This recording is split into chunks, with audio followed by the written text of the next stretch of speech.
Well, the question on everyone's lips is whether or not the ruling party in Lagos, the APC, All Progressives Congress, will retain the state in 2027. And that's because the race in Lagos is very critical.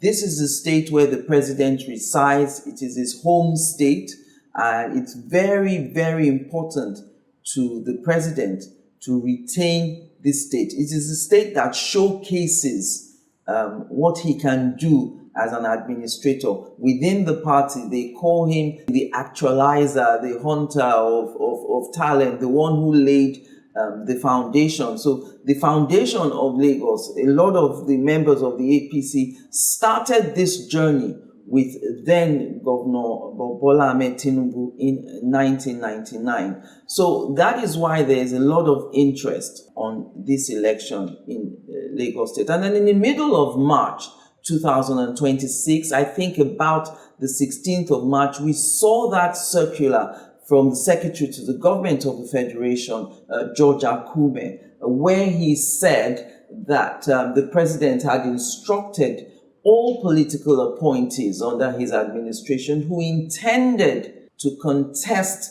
elective offices in 2027 should resign their appointments on or before the 31st day of March 2026. Now, you have to make a difference. There's political appointees, and then there are those who are elected. So if you're elected and you're seeking further office, this directive has nothing to do with you. The appointees are those that this directive is directed at. And it's a risk.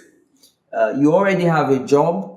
Do you want to risk losing that job, resigning, going to contest, and then not winning where you're going to contest? You lose out in the primaries. You can't head back to your former job. And the reason that the president has come up with this directive, it's in tandem with what the APC stands for. In 2015 and 2019, President Buhari too had given this directive to his appointees to resign. The reasons are very clear. It prevents abuse of office, because if you're an appointee, there are some perks that come with the office. There's some advantages that you will have. It does not create a level playing field. So the president doesn't want his appointees to use the paraphernalia of office to campaign against the ordinary citizens who don't have that kind of connection, who don't have that kind of clout. So it also promotes this level playing field for all, those aspiring to offices. So we know that no one is privileged. There is no bias one way or the other. The president doesn't want anyone to use the tools or perks of his office to dominate any campaigns and edge out those who don't have that kind of advantage. So following that directive, the SGF went further to announce the appointees that are affected by this directive. So we have ministers of state, special advisors, senior special assistants,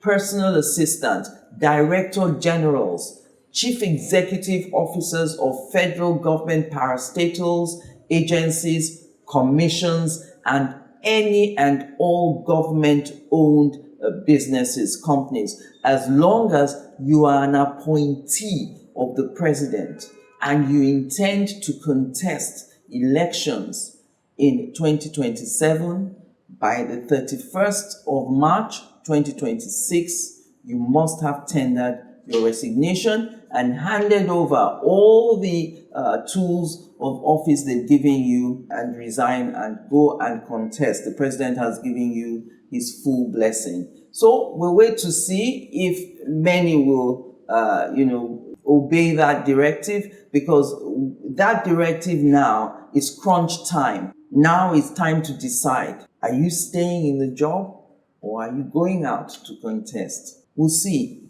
if a bird in hand isn't worth two in the bush.